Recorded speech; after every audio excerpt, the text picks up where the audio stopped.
Hello, as usual, we'll give folks just a few minutes to join the Zoom if they're going to.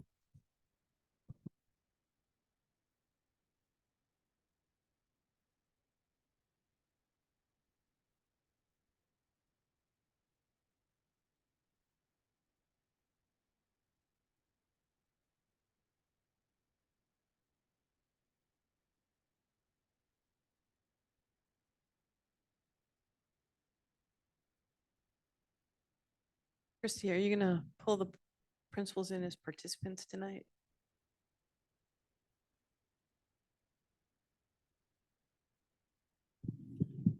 Is Christy doing the slideshow for you?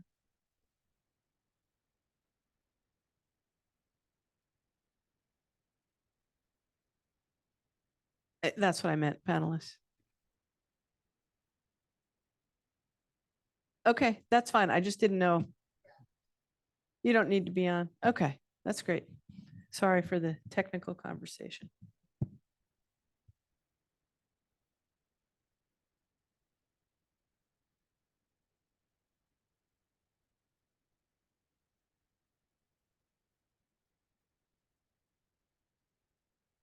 I called a meeting this workshop for the South Woods School Board. Wow, that's very loud here. I'll turn over to Director Jackson for the land acknowledgement. Thank you. What I'm about to share is also projected on the screen, and I want to apologize in advance or thank you for your patience with my attempt at a phonetic spelling, an inexpert attempt. We live, work, and gather on Indigenous land, the ancestral homelands of the Skagit, Swinomish, Snohomish, Stillaguamish, and Suquamish peoples, and the peoples collectively associated with the Tulalip tribes. Coast Salish people of generations past, present, and future help steward, love, and tend this land and maintain sacred and practical relationships with the land, water, and beings of this region. I acknowledge my personal responsibility to learn about Indigenous histories, cultures, and present-day communities, to learn about my own history as a child of immigrants, actually a grandchild of immigrants, and to be a good neighbor in all the ways I can, including through support of Indigenous-led projects and initiatives. I am personally acknowledging Indigenous Peoples Day this week with a contribution to Stohubsh Cultural and Family Services. And for those interested, that hyperlink will take you to an opportunity to donate.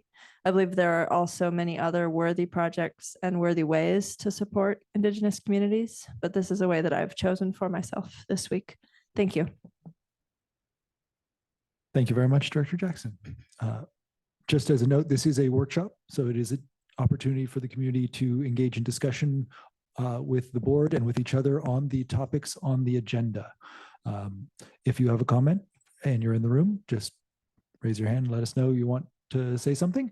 If you're in the Zoom, please use the Q&A function to note your name and location, just so we know that you want to say something, and then start typing it up. That'll let us know to pause so that we can actually get the comment alongside what you're trying to comment on. Okay, we'll move on to presentations. That's going to be the bulk of the meeting tonight. We're going to start with Dr. Moshe. So as the board knows, we participate in a grant. Lori Johnson often comes to present on that South Whidbey Coalition grant. She's unable to join us tonight, wants to make sure that we know that there is an event happening for the safe disposal of unneeded, unwanted medications. So again, that can be done by dropping them off at the South Whidbey Community Center. So October 21st, 10 a.m. to 2 p.m. Lori may come back at a future date to talk to us more about the Healthy Youth survey that's coming up. We do that in the fall with our students, and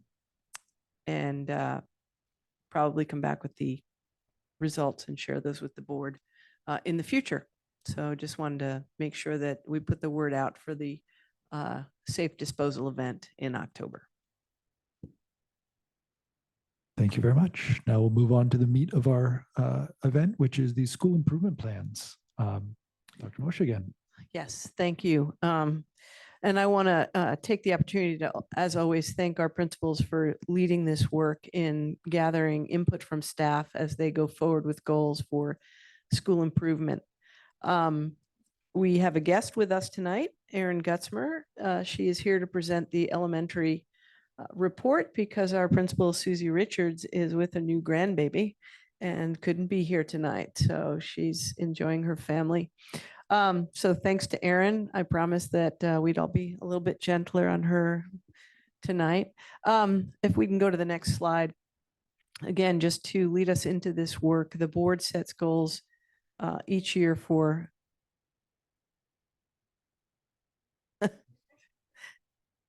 it's coming. There we go. We have a vision and mission, and then wow. Okay. Anyway, as we know, our vision is that every South Woodby student is a lifelong learner who is multiculturally engaged, literate, and an active member, able to meet the challenges of a global society. And as we've seen over the past several years, we have many students who resemble that vision. And our mission is in collaboration always with our community, that every student will be supported to be a resilient, innovative, compassionate, and productive member of our school district, prepared for a diverse and dynamic world. So what guides us in this work are the goals that the board sets every year for the superintendent. And now we can go to that next page and talk about those goals for a minute. Okay, so we have 3 district goals this year, and you can read them. The board knows them, they set them. We're continuing our work around culture of care, and again, moving on to the next level and evolving and participating in, for students to be able to evolve and participate in an inclusive environment. Also developing pride in that environment. And most important sometimes for folks from the outside is our academic growth. That is very important. And we also consider their social emotional growth to be very important. So these 2 goals really guide the work of the school improvement plans. As you know, we're working on logistics, but tonight is more about goals 1 and 2. So I'm going to start with introducing Mr. Patton, who's going to talk to you about the high school. Little change in order this year. We'll go high school, middle school, elementary school by design. So, John. Thank you. It's not showing the bottom line. Anyways, the first thing I wanted to share with the board and community are really 2 major data points that at the high school level are probably the 2 most important. It's something that we look at yearly, how our test scores, state test scores, and our graduation rate. So I just wanted to share this first right off the bat. Our 10th grade SBAC math scores are 36.4% in 2022, 38.6 last spring. And the state average is 29.9. Now you look at 38.6% of our students passed, and it doesn't sound good, but in comparison to the state and everywhere else, we're doing really, really well. And you have to remember too, that 38.6%, that's just sophomores that take it. So also their junior and senior year, they get opportunity to retake it. And we have to remember too, that our SBAC math, SBAC ELA are both graduation requirements where our science is not.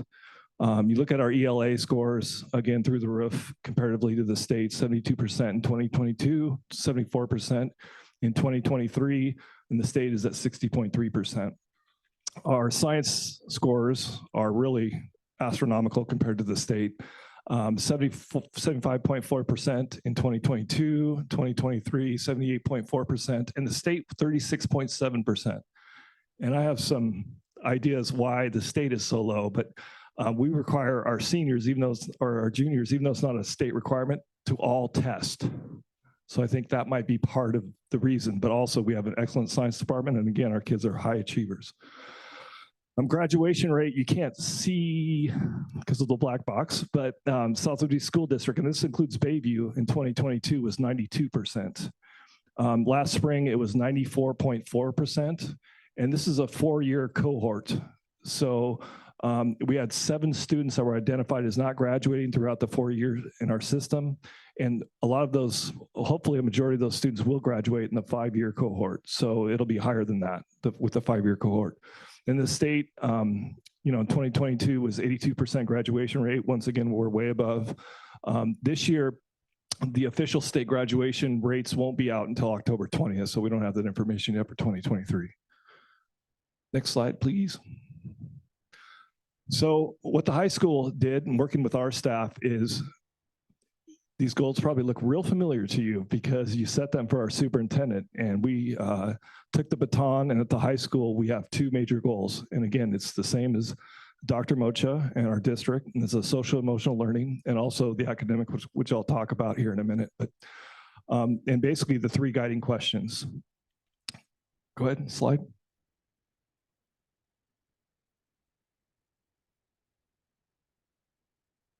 Next one.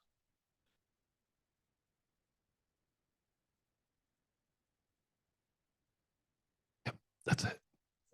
No, I think you're back one more. Here we go. Okay, what will be implemented in order, so this is social emotional learning, what will be implemented in order to have impact towards achieving this goal? And really, we're not doing a whole lot different, a lot of things differently. We're really not, we're continuing what we've been working on for the past few years, and we think it's been effective. Our Falcon Advisory community circles, you know, really not just in our Falcon Advisory, we're trying to implement that as much as possible in our classes, but really it's not just about circles, it's about creating a classroom community, whether it's advisory, science class, math, et cetera. And we talk once a month, we will have a meeting with our staff and talk about culture of care, different strategies, how we're doing. We have a student support list. We talk about individual students. So again, it's something that's really on the forefront, and really, I think something crucial and really important to our staff. Student voice, again, this is something we kind of got going last year, and we have a change of our ASB advisor. So he hit the ground running. So he's got a lot going on right now, but now that homecoming's over, we'll continue. But we're gonna have House of Reps, which is basically each of our advisory class will have a student rep. And again, that's voice to be able to go to the advisory, get student voice, and bring it back to the House of Reps and really talk about how can we change our school to be better. Club representation, had a great club fair already. I think we have 14 clubs, and we have a couple new ones coming down the pike too that you'll see soon. And our ASB student leaders this year are awesome. Did a great job with homecoming. And again, you know, we talked a lot about restorative justice last year. And again, we're really staying away from being punitive. We're still holding students accountable, but how can we help them with their behaviors? And again, we're kind of in the second year of that. A student support team, once a week, every Thursday, we have 11 staff members with various roles. And we go back and we have a list of students that we talk about. And staff members will refer a student, worried about a student, whether it's schoolwork, home life, change in behavior, things like that. So it's something, again, we talk about every week. Forefront Suicide Prevention Program, Rochelle Bennett has been instrumental in that, and Paula Lutke, and it's something that we're training our students this year and also our staff. Again, I think this is the 5th or 6th year in a row we've done that. Classroom community norms, the beginning of the year, our first staff meeting, we really talked about instead of having class rules, having every teacher create and collaborate what are the norms in that classroom with the students so that they have buy-in and it's really their community. Measures, real quickly, number and quality connections made in Falcon Advisory Program, and that can be anecdotal. And I'll show you a survey. We'll talk about the survey here in a minute that we're doing also. Attendance and feedback from culture of care workshops. I usually like to give we have small groups in our staff meeting, and we talk about what's going on, what can we improve for our staff, but also for our students. Number of students participating in extracurricular activities. We would like to hit that 80% mark at least. Athletics WI always recommends 2/3 of your student body should be involved in athletics. We'd like to see it at 85% or higher. And that includes, you know, band, clubs, et cetera. So it's not just athletics. And our wellness survey, quarterly, and I'm going to talk more in depth about that in the next couple of slides. Continuing to improve the I versus they gap on willingness to be held accountable by 10% from the high school. And this is from the CEE data. We were at the 17% mark last year or 2 years ago, and last spring we were at 28%. So we met and we talked about this as a staff, maybe some ideas of what happened. I think the big thing too is I have probably 25, 26 either full-time, part-time certified staff members, and my N was 12. So I think the big thing is participation too. And we talked about, what are some of the things that, could have caused it, really went into the actual CE survey, looked at the questions that impacted those percentages and the why. And sometimes I think when you're trying to change a culture in the past few years, I think we have, I think sometimes there can be some different levels of growth. And I think that may sometimes cause some consternation or some uncomfortableness between fellow staff members. But again, I think it's a healthy thing. I really do. And Mr. Patton, I just want to make it clear for those watching at home or later that the I-they gap is among staff. This is looking at changing the staff culture and improving the staff culture because that improves the student culture. It's really, it comes down to trusting that, hey, I'm doing my job, but I don't know if my neighbor is doing their job. That's really what it comes down to. So again, just going over that and working with Ronnie, she's been great. She's our CE liaison. And in fact, all of our principals, we met with her this fall and talked about some strategies that we can do throughout the year. And she's also willing to come in and talk with our staff about the gap. And, the measures really will be, again, we'll wait until the spring to take it again, see where we're at, and what other changes do we need based on the feedback and the information. So that's basically how we're approaching the I-they gap. Next slide. Next one, maintain and work to improve student response. Is there an adult that I can go to? And we want it to be at least 85%. So Falcon Advisory, again, that is something that we were really trying to make connections with students and staff. Again, we want in your advisory, we want, your freshman year, you have an advisor, and we want you to be with that advisor all 4 years so that there is that 4-year connection. And sometimes it has to change because somebody retires or we have a new teacher or something like that. Promote and expand extracurricular activities, just, club fair, just letting students know that there's the opportunity if they want a club, all they have to do is ask and we'll get them a club. Proctorally quarterly student wellness survey. And again, I'm going to talk, I think it's the next slide about that.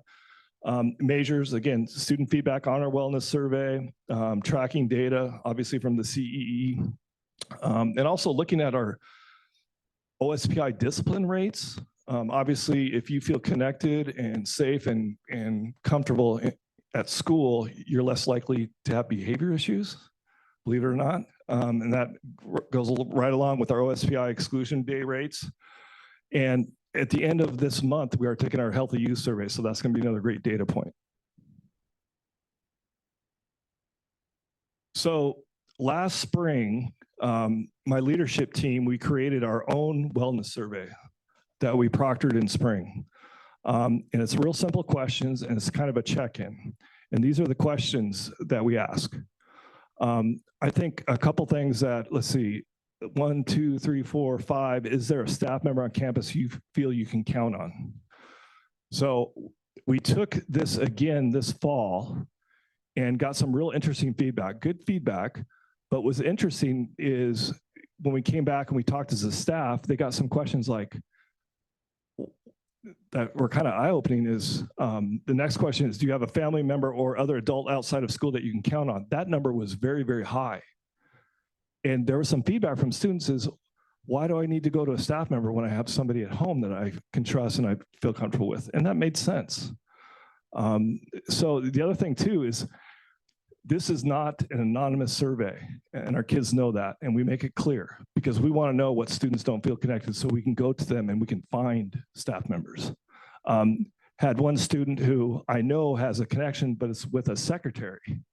So I think we as a staff, we need, talking to some of the kids, staff means teacher, It could be a 6th grade teacher, a 7th grade teacher, anybody on campus. It can be a coach, it could be a custodian, it could be a paraprofessional, it can be an administrator, it can be anybody. So next time we're going to ask that question, which will be before winter break, is we're going to describe what staff means. And again, we're already making connections with kids based on the feedback we got. So I think that's probably the most important question. But again, it's great for check-in.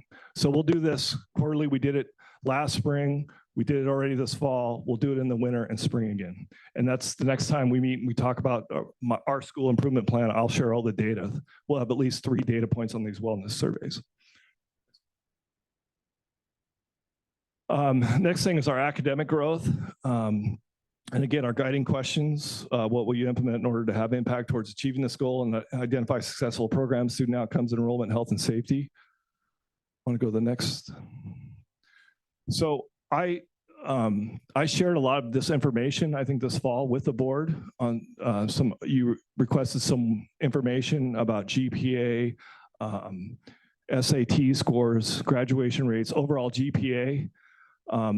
So really what we're doing is we're continuing our UDL professional development, how we are teaching and being culturally responsive. And I've seen and I have to give our English department a shout out. They really were the leaders in really changing the UDL and the culturally responsive teaching, probably going back 5-6 years.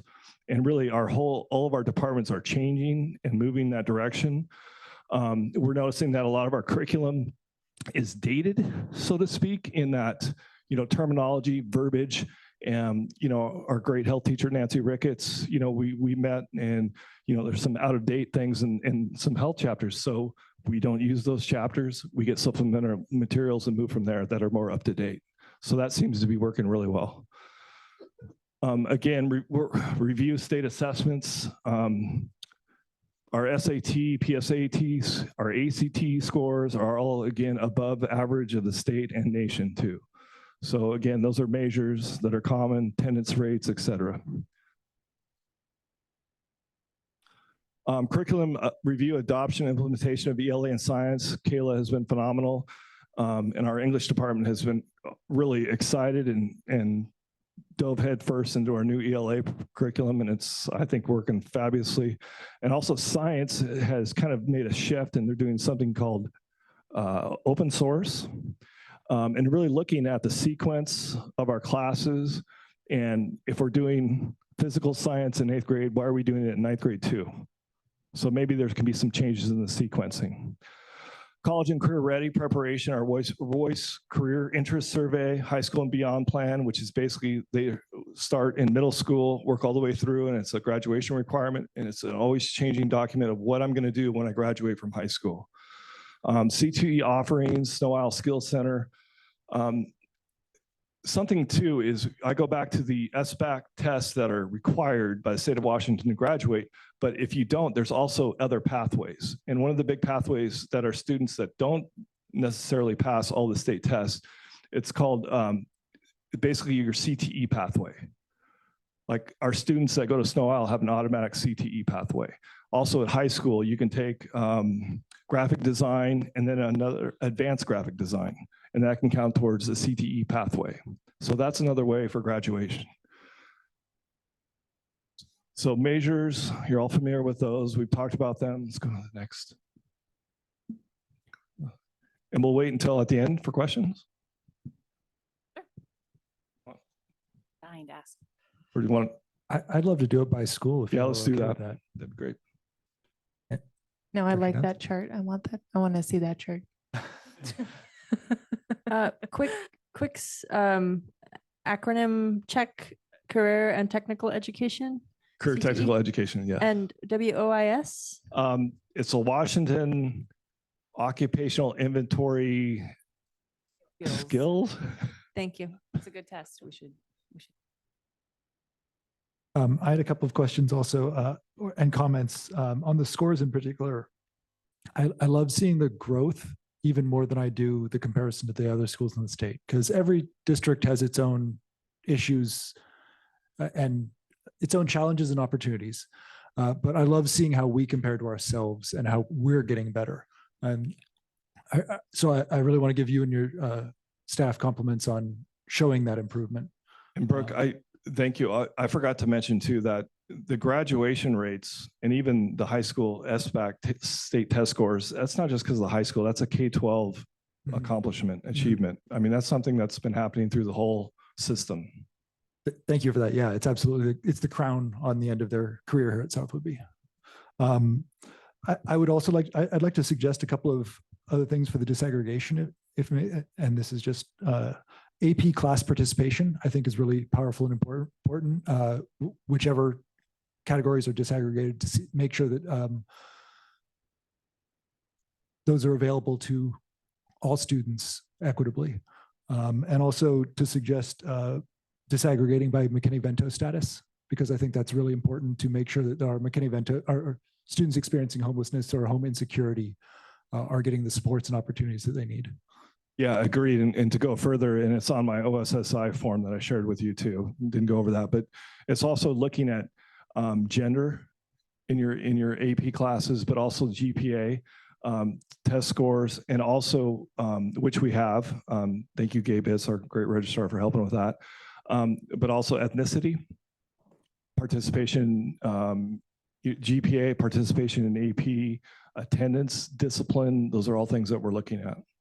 Yeah, I saw those and those were fantastic. I was just suggesting some additions to that already fantastic list. Yeah, and also the other thing, Brooke, back in the old days when I was principal, pre-SBAC, is the state of Washington query, you could look up other schools' specific scores and you could compare. So you could compare to Coopville, Kamiak, et cetera. And unless you call the district and get the information from somebody, it's not available. You know what I mean? So I don't like the new report card on OSPI, but anyways. That's disappointing that we can't compare to those around us. I'm parsing through a comment online for things specific to the high school right now and specific to the school improvement plan. So give me just a moment if there are any other questions.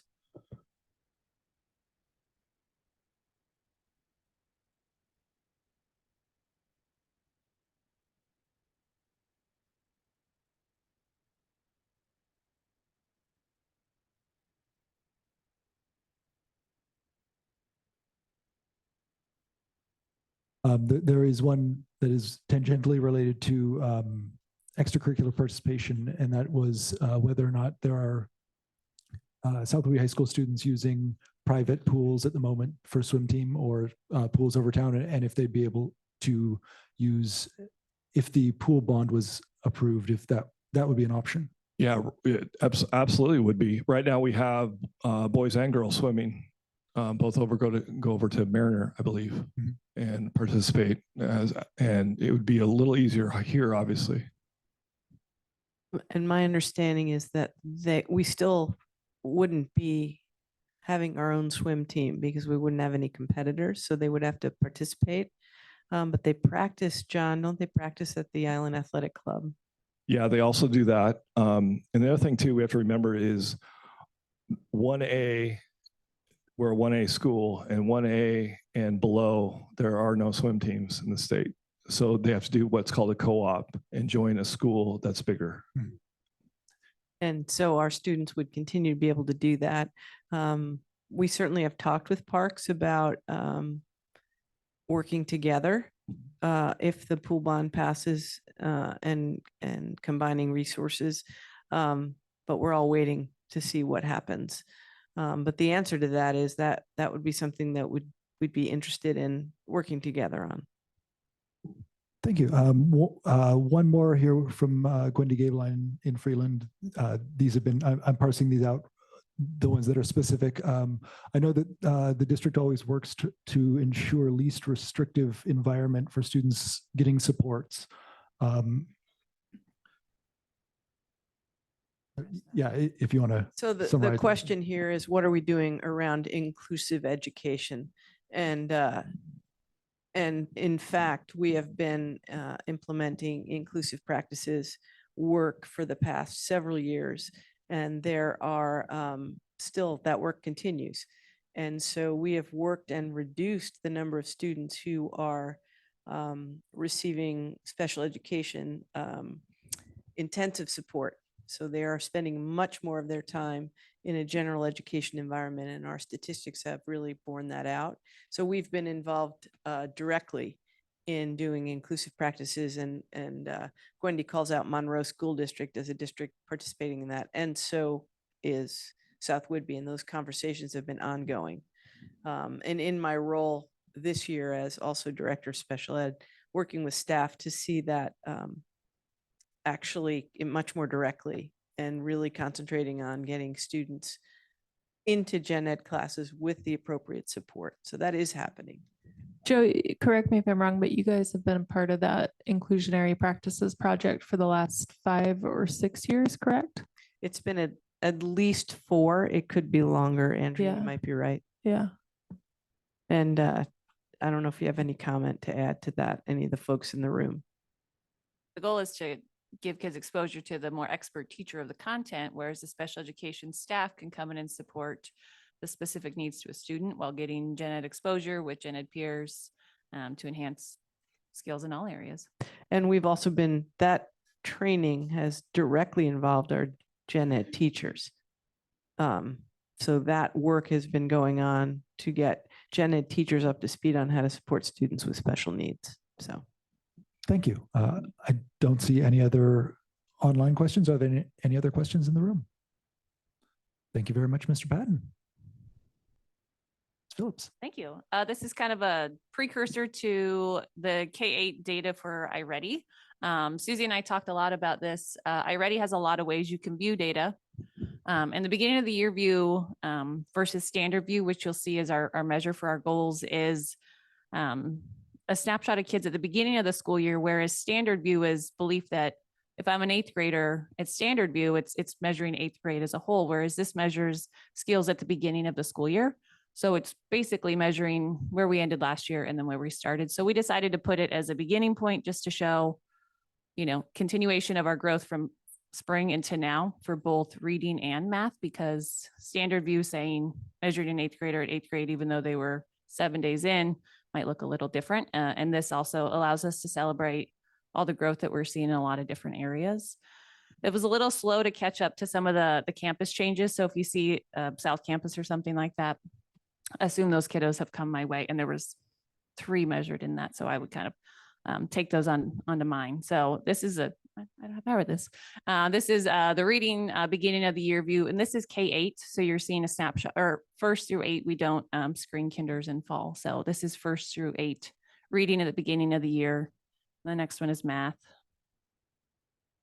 Kind of allow us a snapshot of what are we starting with? What's our baseline? And look at where we grew last year. And then with the standard view, we get a little bit more snapshot of targeted areas we're going to look at. So it's kind of a precursor to now the intro to middle school. Yeah, here's some of my friends at middle school. Our new awning, our new entrance has been a pretty smooth transition. I see students really knowing where they need to go. We really feel safely housed, and we have our own space to kind of do our unique things that we do in middle school in comparison to high school. And then some science stuff is really getting cruising already, and it's fun to pop in there and see them using so much vocabulary and language. So snapped a couple pictures for you. All right. As you know, we're big on focusing on our vertical alignment. So John next door to me, Susie is 4 digits away. So we're in constant communication. We look at the goals that you set, and then we bring them into what's relevant to us. So our first one at the middle school is that social emotional goal. As a staff, our students took a wellness survey. I think this was 3 weeks ago. And we took kind of what John and his team were asking, and we looked at how we wanted to ask it in a more age appropriate way. So it's kind of tweaked a little bit to that. So in all, we have 27.9% of students said sort of or no when asked if they had an adult that they were building a trusting relationship with. On the next slide, here's our snapshot of data for that. Our goal is to take that and then affirmatively have 80% in the blue by spring of 2024.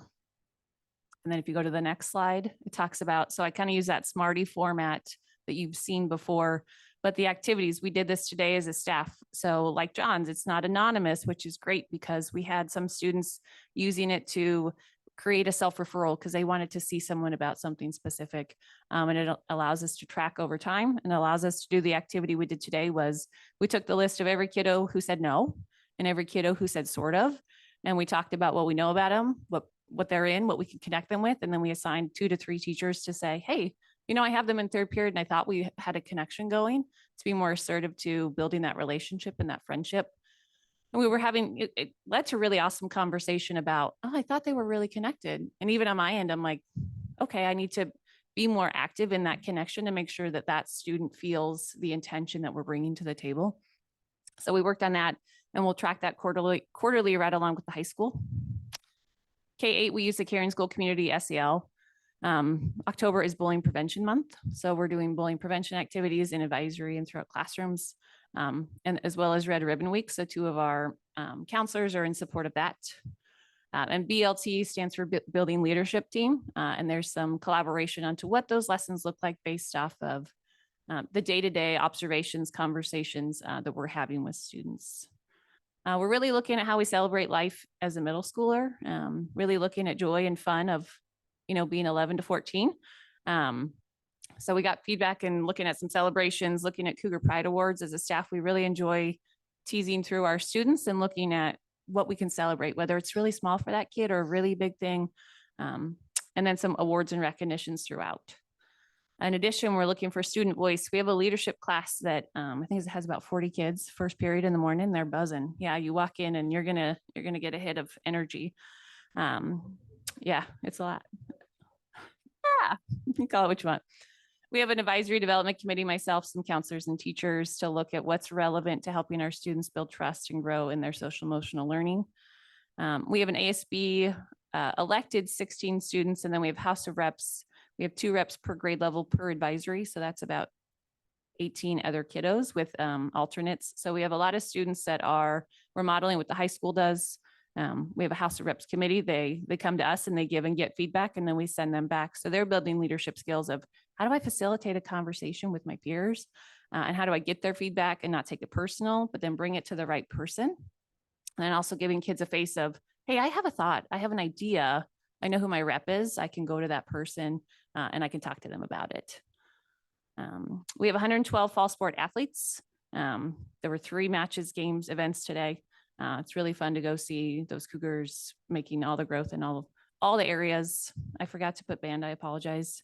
I think there's 46 of 78 6th graders in band, to give you a snapshot of what band looks like. So much like the high school, we have student support meetings. We're right after them. So we have on Fridays, we have teacher focused ones. On Thursdays, we have more the counselor mental health support of it. So the Friday example is every week is by different grade level, and we meet to talk about kiddos that we want to isolate, concern, and provide additional services to. Some of our measures include those student surveys.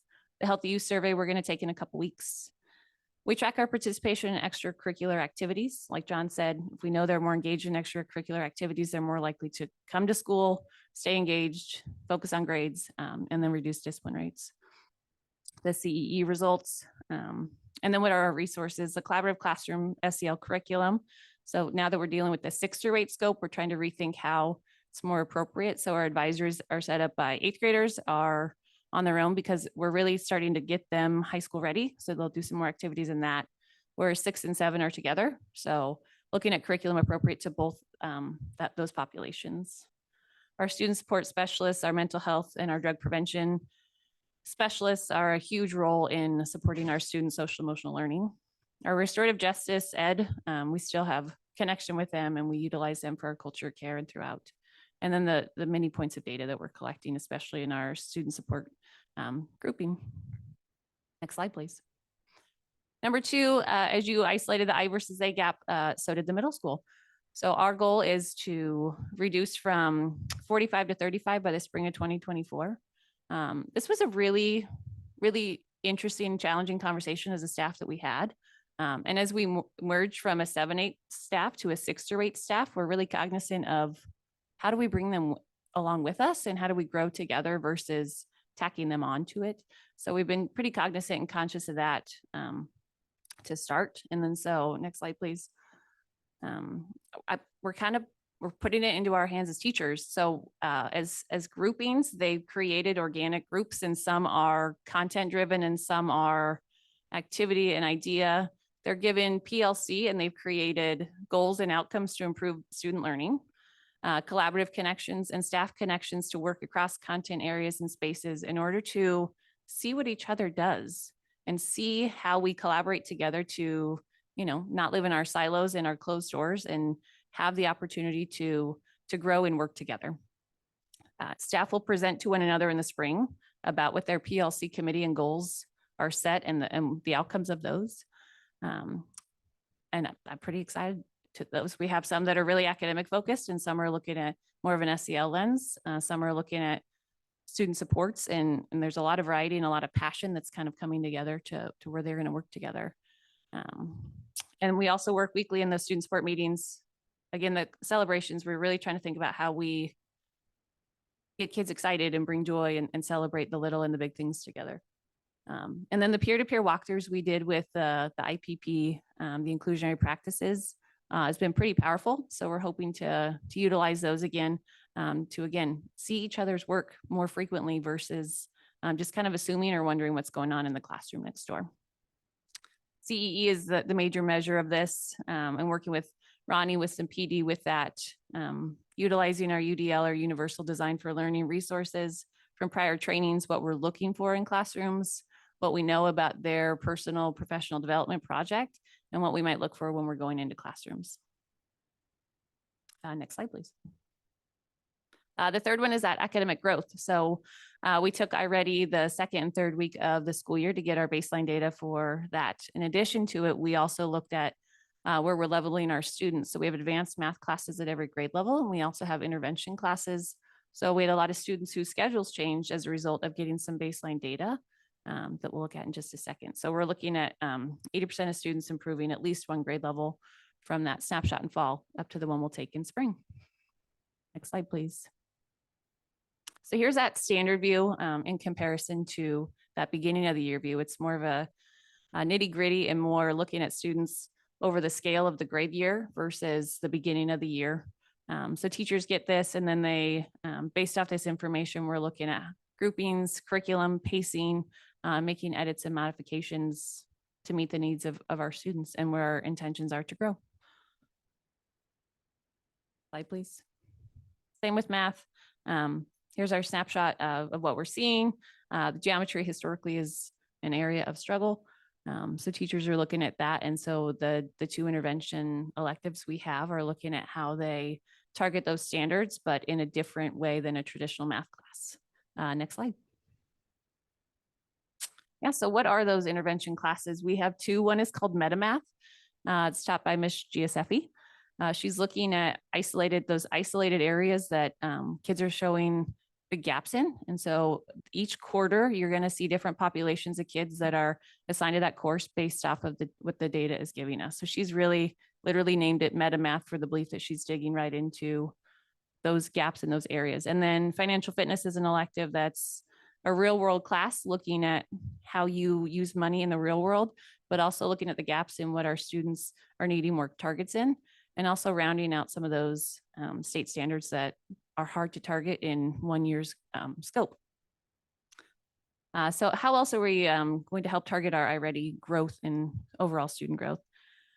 We look at data as much as we can. We look at PD and we look at our data to inform our practices. Like I said, we shifted kids around. We grew our advanced courses because we looked at baseline data. We talked to teachers from the year before. We talked to our students about what it's like. Is it the fear, or why did you not sign up for that advanced class? So we were able to have those conversations.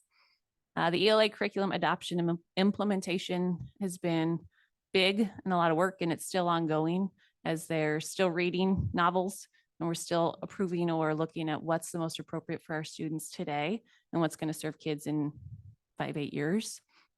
We have high school peer mentors that come into all of our math classes and our special education classes. And I see it as a reciprocal relationship. So our peer mentors are learning a lot about themselves and their leadership and how they're viewed. And then our students are also getting access to students that are open about, wow, math is really hard for me, and here's what I do when I'm stuck in math. They're able to do one-on-one, build a relationship when those kiddos have those walls up towards teachers. So that's reciprocal. We're looking at a middle school implementation of peer tutoring as well. We have a lot of students asking how they can gain skills in other content areas, and we're seeing what that might look like. As mentioned, we have a push and support model we have phenomenal paraeducators and a special education staff. So whenever it's appropriate, helping and collaborating with our gen ed and special education staff to say, I want this kid in your classroom for English. Let's push them in all the ways we need to, but also modify the curriculum that's going to meet their needs and make them successful. We have weekly grade level meetings. Technology, we have a great tech TOSAs throughout the district. Edmentum is a new program that our special education staff is using that targets, gives really great data, progress monitoring for students in math, reading, and a lot of other content areas as it's growing. And that's been really a nice, smooth transition this fall. Membeam we adopted last spring with our ELA curriculum adoption, that's 7 through 12. So that's in the works.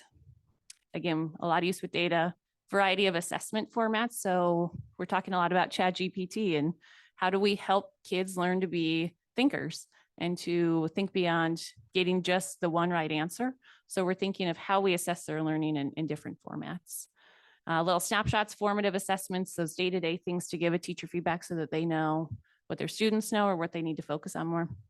Retakes on assessments. I was in Miss Richard's social studies class and they did an autopsy of their assessment from last week. Basically, they dug into where did this question die? What can I do? What did I do wrong in order to help it? So, and they were reflecting on it and they were talking about test anxiety. Oh, I read that question too fast. Oh, I see what I did wrong there. Oh, I misread that. Okay, I need to add more evidence here. And then they're allowed to do that, retake it and improve their score. More importantly, show their learning. Our staff collaborates a lot. We have most of our English teachers are teaching social studies as well, as an example. So a lot of cross-content conversation in how do those classes support each other's skills and how do we build common language so that a thesis is a thesis, whether you're in social studies, science, or English. Let's see. iReady is our formal measure that we'll take in throughout 3 areas. Every quarter and semester, we look at grades, students of concern, students that are growing, what's going well to celebrate that. SBAC interims, participation and feedback as well as we can with our SBAC. SBAC we'll take in the spring. Membeam and Edmentum also, those tech programs give really great feedback and it will even self-adjust to students' progress in their programs based off of the feedback it gets. So there's a benefit to AI in and of itself. Already has great platform and PD that helps us to look at our data and help us to look at a student's standard level of growth versus their beyond measure of growth and targeted areas for that. Edmentum trainings, they have open door and then we also have scheduled throughout the year. Our tech team, again, like I said, awesome. They have a great choice board of really specific things like Parent Square, any platform we have, and then they'll even give one-on-one trainings for whatever the needs are. That scope and sequence development and review, that's English, but it's also looking at our science teachers are having the conversation with the high school staff of what's the scope for middle school and what's the scope for high school and how do we build the skills and not overlap, but provide the needs to get you where you're going. And then looking down to 4, 5 and below of how does this all sequence together so that our kids are getting what they need. And then again, that ELA adoption has been huge. We have a lot of great resources with our new curriculum that we're reaching out to people. We're getting PD, we're getting questions asked versus waiting and trying to figure it out on our own. So next slide. Oh, that's not me, that's you. Comments or questions from the board, community members in person or online? I'm really excited about the quarterly surveys, using that sort of SEL data then to inform how you are working with specific kids. Like that's really exciting. My question is, I'm wondering how high schoolers are chosen or get to opt into that peer mentoring program. That's a great question. Our teachers know our kids. So I have an 8th grader that was asking, how do I become a peer mentor? And it's also the balance of how does this fit into your schedule? And growing the program so that when they go to apply to a rigorous college, that it shows that I was not a TA, I was a peer mentor. And what did that look like for me? So it's this balance of our middle school teachers knowing our high school students, knowing their growth in the content area or their willingness to. So it's a lot of staff dialogue and then a lot of going to kids of, hey, I'd love to have you during your 3rd period. Kind of, calling them in and saying, I think you have the skills for this. And so that's kind of how we've grown into this idea of can we, is a middle schooler wanting to maybe make this their elective and go and work with 6th or 7th grader, even though I'm an 8th grader, to show that it's okay to show our growth in learning and also okay to show our mistakes and be okay with it. And also we need to remember we have high school students that also go to the elementary. And Justin Silva started last year, students going down to leadership going, and we're also doing that with Mr. Baird. So that'll continue. I know my daughter really enjoyed that program. Thanks, Ann. I want to call out for both Mr. Patton and Ms. Phillips. I love the checking in with the staff after the trust survey, and particularly that you called out of saying, okay, how do I view this relationship versus how do they view it? And I think that's really powerful. So thank you for bringing that up. I don't know, are there clubs continuing at middle school? I didn't see them mentioned there. That's a great question. I tell students that the clubs that existed last year exist out of student interest. So if the Taylor Swifty Club still wants to exist, the students and that was part of the transition last spring was, are you going to recruit underclassmen to carry on your club for the future? So there's a couple that still exist and carry forward. So we have art club, we have crochet club, and we have a gaming club. I don't know where Taylor Swift Club is at right now. So I always let kids know that clubs live and die by student interest. And so there is a plan and they know how they can establish a club. It's also that balance of it's at lunch. Yeah. And we run intramurals, or it's not called recess, but we go outside and we play, hang out there. We have recess. So finding that balance of allowing them to kind of decide their social time. So clubs are, some exist and they're solid and firm, and others kind of wane based off of. Excellent, thank you. I love the collaboration up and down and across. My question was, is there collaboration between the middle school and high school teachers in the same subject matter to make sure that that transition is smooth? Yeah, this is our second year of some pretty formal PLC collaboration with that. So, and sometimes it was a really short conversation, and then the support, I think it grew out of the ELA adoption, but looking at what science all of a sudden started to grow, and they're looking at their vertical alignment and getting people, and a lot of times we're a small school, so there's 1 or 2 in a department, and all of a sudden it feels more collaborative when my team of 1 or 2 became a team of 6. So there's connection and conversations. Fantastic. I love retaking to demonstrate learning. That is one of the biggest changes in education that I love since I was in school. I love that. I love that you're calling it out here. Yeah, it was hilarious. A kid had miswritten something off the coast of the Northwest was Greenland. And then they were taking the retake and just laughing at themselves because it's breaking down the stigma of test anxiety. And we're okay with test anxiety, but where can we do to fix it? And how can you affirm your learning there? Yeah, I love the reframing of it as tests are to demonstrate knowledge. They're not to test you rigorously to make sure that you're learning. Here's your chance to demonstrate what you know. I love that. I have thoughts and comments. Being married to a math teacher, I have thoughts and comments about advanced math, but I'd love to talk to you about that offline because it is not related to the school improvement plans. I look forward to it. Anything else? I don't see anything online. Okay, thank you very much. On to elementary school. Gutzman. Right, let's see. Okay, hi, I'm Erin Gutzmer. I'm the school psychologist and the special education TOSA, teacher on special assignment at the elementary school. And I'm happy to be here on behalf of Susie, who is celebrating her new grandbaby. So thanks for having me, and thanks for bearing with me as I navigate new waters. Okay.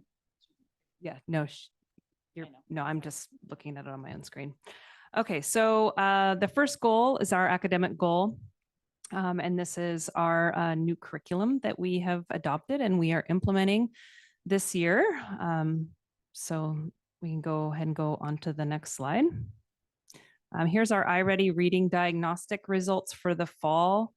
You can see that 30% of our students are at or above grade level in reading according to this assessment. 42% of our students are 1 grade level below, and 27% of our students are 2 grade levels below.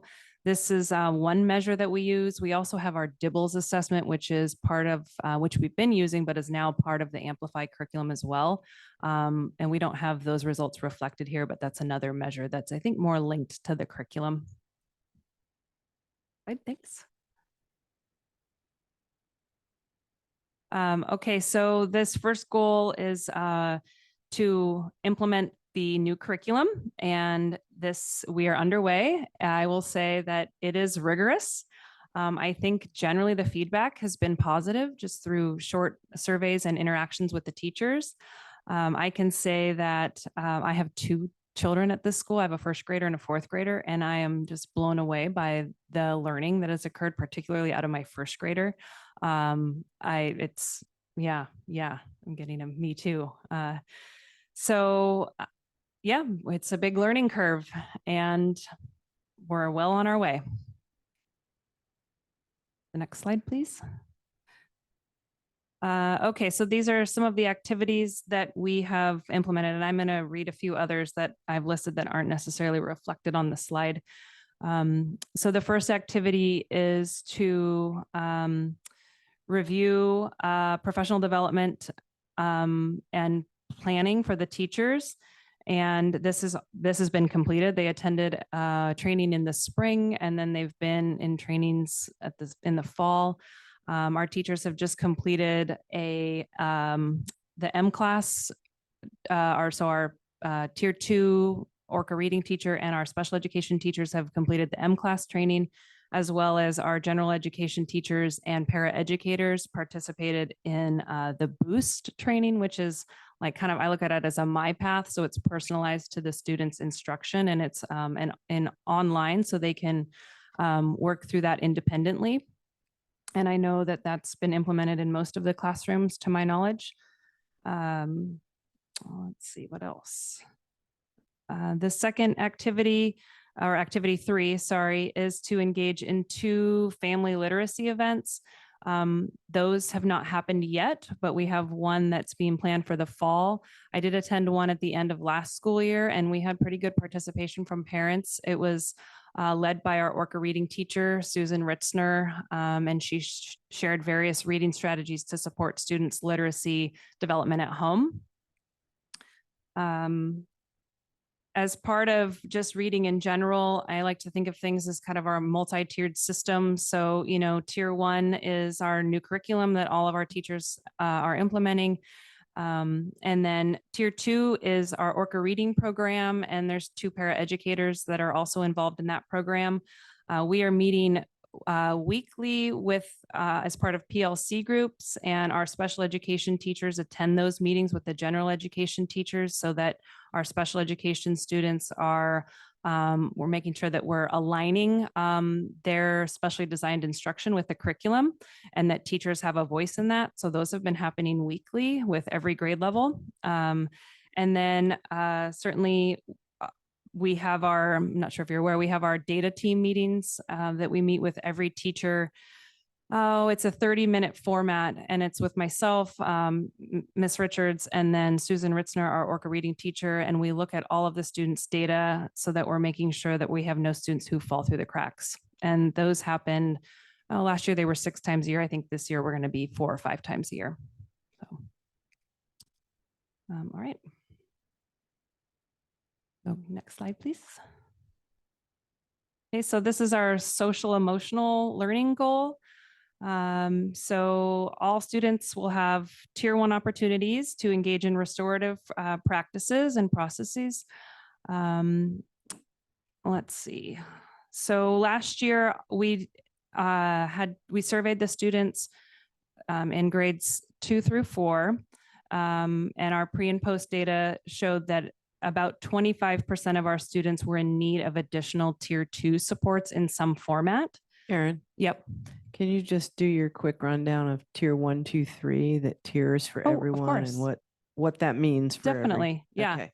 So Thank tier you. 1 is for all students, and approximately 80% of students are able to make adequate progress with tier 1 interventions. So that's what is delivered to all. Tier 2 is for approximately 10 to 15% of the student population who need in addition to, so it's more of targeted interventions. And then tier 3 is for those students who need more individualized support. And so that's approximately 5 to 10% of our students. So when you And that talk can about, be social, emotional, or academic systems. when you talk about tier 1 opportunities, Mhm. For all classroom students. teachers Yep. do circle time and. Yep. just- I think, I great. think I'm going to get into that. Thank you. Yep. Okay, so we're hoping to decrease the amount of students who are needing tier 2 supports. Okay, so our first activity is our Caring School communities. We have 100% of our teachers who are using the Caring Schools community curriculum. And every day, our teachers engage in a classroom community building circle. Some of our teachers do a morning check-in circle and then an afternoon check-out circle. It's really powerful because that curriculum also has a family connection component. And it's fun on the parent end to see the weekly sheets that are coming home so that I'm able to, or the parents are able to kind of support that learning that's taken place that week. And then the second activity is family engagement. So Susie hosts parent coffee mornings twice a month. And I'm going to be a guest speaker coming up here to talk about our restorative practices and our social emotional learning that's taking place here at the school. I will say that we have a variety of things in addition to our tier 1 kind of community building circles that take place in the classroom. We also have, I think, 10 clubs that are offered, and those just started this week. I happened to pop into our first grade club that was offered today, and there were 51 first graders who participated in the club. So, you know, I'm glad they're eager to, to participate. We may need to relook at that. No, it was art, and they were parent volunteers. So, but still pretty fun. We have K1 helpers. So our 4th and 5th graders are able to become K1 helpers where they help out in the kindergarten and first grade classrooms during their recess times. They can also be assembly crew where they help set up and plan and then take down for the assemblies. We have mediators, so that's available to our 4th and 5th graders. In fact, the mediator training just started today. I believe she had 27 5th graders and 8 4th graders who participated. So that's really exciting. We have Student of the Week that all of the teachers participate in, where they can nominate a student who's been following the ORCA code of being safe, respectful, responsible, and kind. And then that student gets to be celebrated. They get a sticker to wear home. They get a little flyer that gets to go home, and then they get to come down to the office and celebrate with the principal and get their picture taken. So that's exciting. We also have our Whales Tales that are highly motivating for our students, that we just provide reinforcement. If they get a whale's tail for following the ORCA code, they get to put that into our spinner, which you might see out here in the main office. And then every morning there are 4 students who are drawn to be spinner winners, and then they're announced in the morning announcements, and they get to find Miss Wallace, who is our student support specialist, to get a prize. So those little tickets are highly motivating. I know we're going to be opening up an ORCA store pretty soon where students are going to be able to spend their Whales Tales tickets at the ORCA store. So all for following the ORCA code. What else? I'm sure I'll have more. If you want to go to the next slide, please. Okay, so I kind of got ahead of myself. We also have Reading with Rover that started last week. Reading with Rover is a therapy dog program where students get to read to the dog or hang out with the dog or talk to the dog. And that's for 2nd through 5th graders. We also have ASB starting up. So there's representatives from each classroom in grades 2 through 5. So we also do a social emotional learning survey for students. We did our first one. It looks a little bit different than the secondary campus. But I go into the classrooms and facilitate, so all of the students participate on their Chromebooks. And we are also able to identify those students by name for those kids who need us to follow up with them. And then I read the questions aloud to them and they stay with me so that we're ensuring that we're not making them take a reading test, right? But this was one of the questions, feeling like they belong in their classroom and their school community. So you can see that we have, approximately 10% of our students who say that they almost never feel like they belong.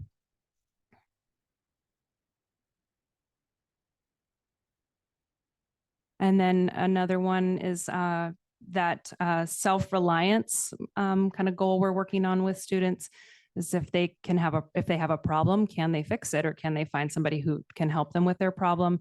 And you can see that most of our students are at least sometimes able to do that. So that's really great. We will also give this survey again in the spring. I did have a handful of students. There's an open-ended question where they get to write in anything that they want to tell us about themselves or their school. And I just found so much joy reading through the survey. In fact, I sent it out to our staff anonymously. Of course, I took all identifiers off of there, but there were so many students that said, I love my school. I love my teacher. I wish school could be 7 days a week. And so it was pages and pages of positive comments. I only had, I think, 7 students who said they never feel safe at school, and only 2 comments that required me to check in with students immediately. So that was pretty reassuring.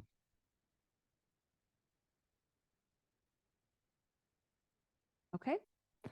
And then this is our math goal, I believe.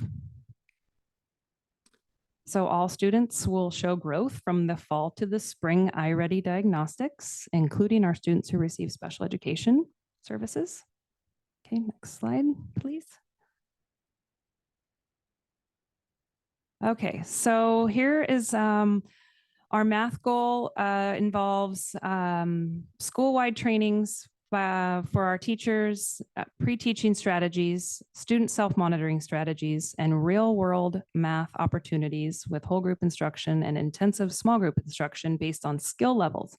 This is really exciting. I feel like math has kind of been one of those things since it's my 6th year here, has been one of those things that's been a little bit on the back burner. Not this year. We have a coach from the ESD, or a math specialist, maybe she's not a coach, and she was in here on Tuesday and visiting various classrooms, including our special education classrooms, to observe, and we'll be giving feedback to our teachers. So that was fun to have her in here. But even more exciting is that we have 3 retired teachers who are now back providing targeted interventions to our students in 2nd, 3rd, and 4th grade, actually 1st grade also, I'm sorry. And so that's really good. We've identified those students who are in need of that level of intervention. I saw the spreadsheet that has all of their baseline scores in there. So that's really encouraging. And just to, I don't know if you're going to cover this, but as the board knows, that we did receive some news about being identified as a school requiring tier 3 support, for lack of a better term. And there's some funding for that. And so what Erin is discussing is how that funding is being used. Yeah, thank you. Okay, next slide, thanks. Okay, so I mentioned this, but the math coaches are going to work with 2nd through 5th grade students and design the small group intensive skill instruction that focuses on those tier 2 students. So those students that fall in the yellow on our iReady scores.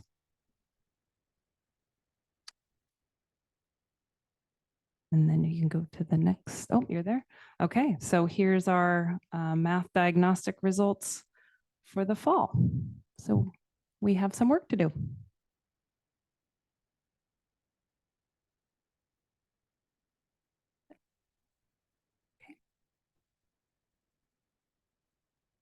Thank you very much. Are there any comments or questions from anyone here or online? I had a couple. I wanted to share. I share your love for this new curriculum as a parent. Seeing the stuff come home, hearing my daughter get really fascinated with fairy tales and tall tales to start with, like starting with something that's going to hook students so well. I really love that what the curriculum team came up with and brought to us so that we could approve that. It's been fantastic so far. I love bringing in the families for the support. I think that's fantastic. I think that really speaks to building a greater community beyond just the students and staff. And I think that's a really fantastic thing that a school, a small community can do.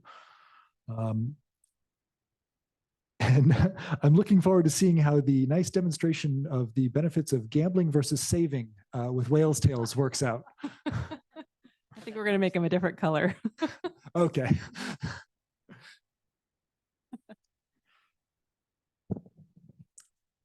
That actually makes me wonder if maybe banking whale's tails and earning interest might factor in somehow to go along with financial fitness. Yeah. I just want to thank you for being here this evening and sharing this presentation with us, as well as for all the work that underpins it that you do and that others do. Thank you so much. Thank you for having me. I just want to say I'm super excited that there's an ASB now in the elementary school. My sister came home the other day and was like, I'm an ASB. And I was super shocked by that because I was like, don't you have another year or two before that? But it's really exciting now that we have his second graders, right? Yeah. Yeah, that's really awesome. I'm happy about that.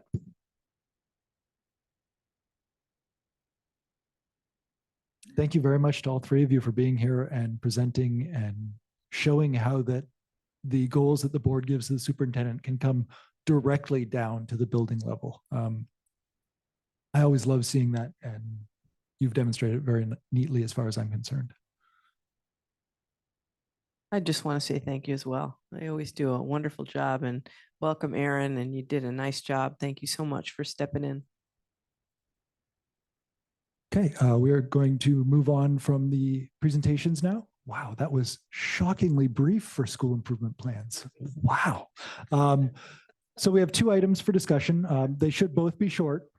The first is following up on something that came up during the budgeting process, which is our policy on fund balance amount, which is policy 6020. Mr. Pullman, I know you've got a few things to say on this. I just want to introduce it by saying that my understanding is that the purpose of this is that we have a month's reserve that if there's an interruption in revenue, we can cover it, and that our costs have gone up since this policy was last looked at.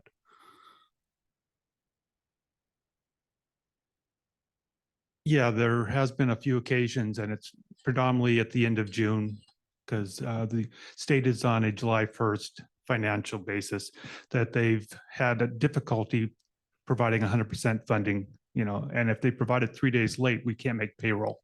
So we get the money, it's just that it isn't always here in time. So yeah, we originally looked at the 6% and thought at that time it was an appropriate amount. As we looked at the financial statements, we're seeing that, a month payroll is really more than that. A suggestion might be that something like that it changes to that you budget 1/12 of the total salaries and benefits in the F-195 budget or something like that, so that you're not looking at a percentage, because as your percentage goes up in payroll costs compared to the non-employee costs, you'd be constantly trying to adjust that number. This way you'd look at basically 1 month's salary and benefits. I really like that idea compared to just changing the baseline number. I think that's a fantastic idea.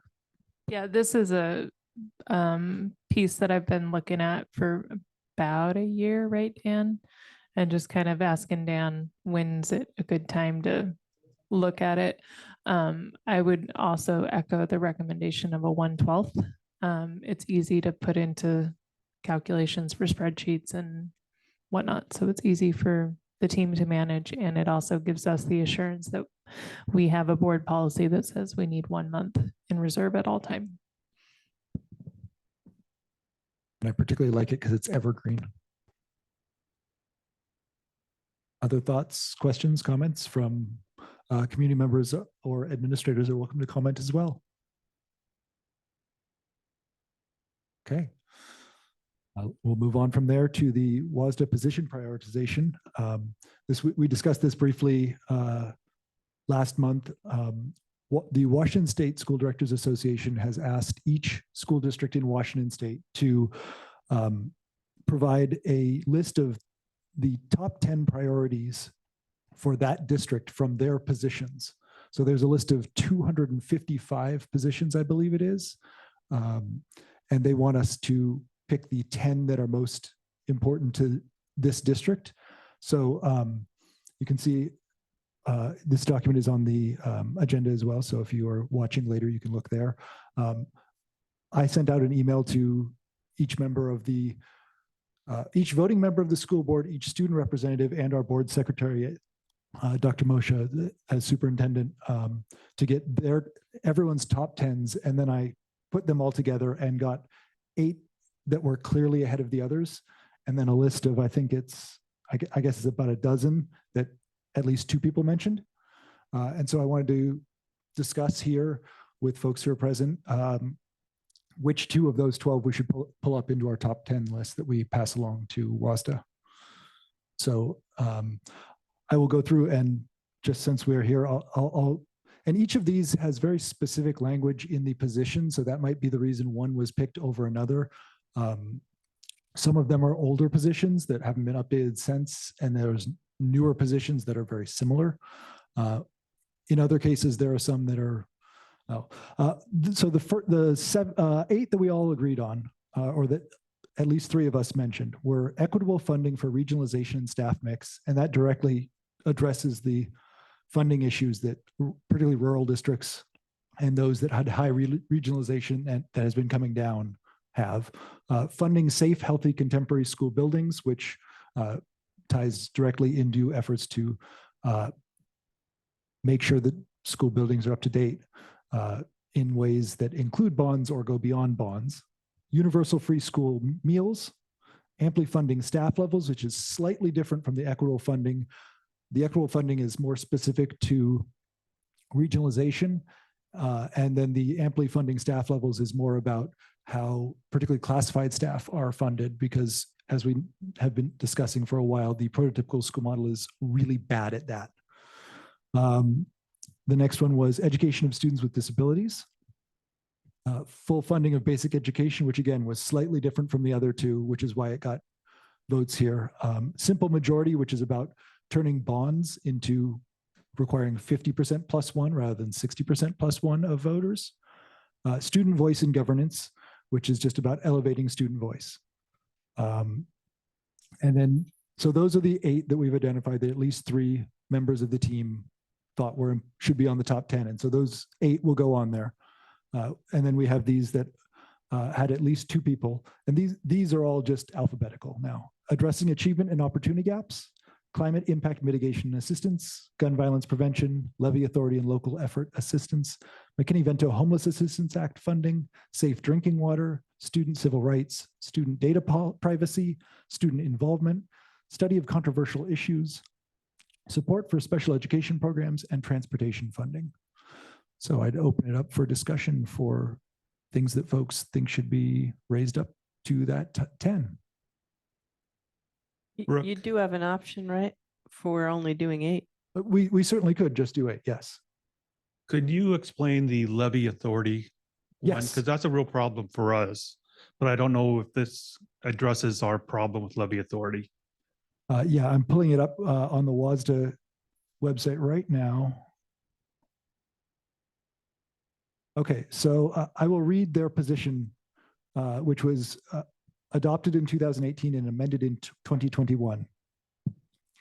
WSD shall initiate and or support legislation that eliminates inequities and the differential access of school districts across the state to access levy and levy equalization, local effort assistance, LEA, resources resulting from a bill in 2017 by maintaining the ability for school districts to access local voter-approved levy funding and revising how levy authority is calculated to be based on a designated percentage of each school district's budget and reinstating and fully funding LEA as originally conceived in 1989.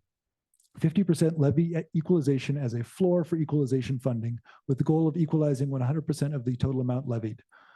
However, if the current policy in EHB 2242, which is the bill referenced earlier, is maintained. Levy and LEA policy needs to be adjusted by raising the amount of maximum levy funding available to districts from $1.50 per 1,000 AV to $3 per 1,000 AV, up to $3,000 per student, increasing the LEA from $1,500 per pupil to $3,000 per student to provide equity in per pupil levy amounts across the districts, and aligning the growth factors used to calculate levy and LEA annually to assure greater stability and reliability.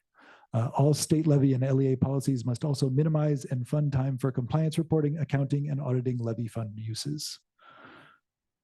Does that address this district's concerns with it? Yes, I think it does. 'Cause one of the things they talked about was the per pupil amount. Yeah. So basically, if they're looking at doing a percentage of your budget versus limiting you by a per pupil amount, that would be beneficial for us. If we can get, 10% of your budget as opposed to, the per pupil, that would help. So I think that would be one that I would suggest that we support at the state level. Thank you. Any other? I think the ones that raised me, I would agree with the levy. The other ones that would be the support for special education programs and transportation funding. I think if we're looking at the list, the biggest foreseeable issue that it's here is we're going to need to find as much funding as we can. And with the amount of territory that our district covers, transportation funding would be really helpful.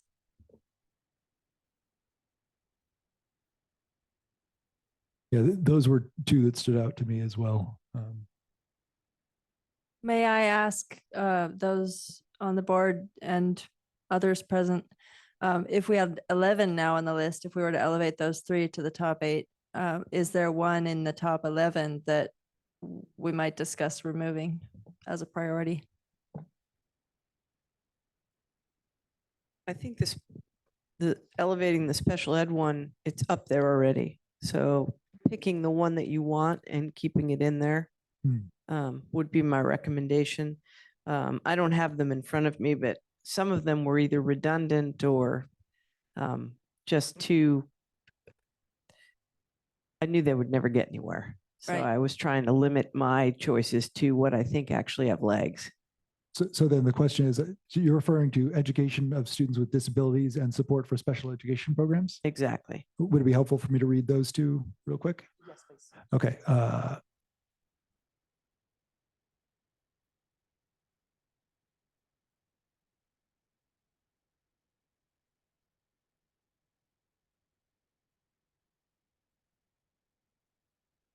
Okay, education of students with disabilities. This was adopted in 2019. WSD believes that each and every child, including children with disabilities, has the potential to learn and thrive and grow to high standards. To this end, WSD believes, first bullet point, every student, including those with disabilities, should experience a welcoming classroom and school community where instruction is inclusive and strengths-based curriculum is equitably accessible and aligned to grade level standards, and to the maximum extent appropriate, takes place with non-disabled grade level peers. Second bullet point, all teachers and those who work directly with the instruction of students should receive professional development that includes specific training on inclusive practices that will increase access and outcomes for students with disabilities and those with learning needs. Third bullet point, special education services are part of basic education and must be funded by the state for individualized needs required by each student, such as in their individualized education plans. That last point, I think, was the big one on this for me.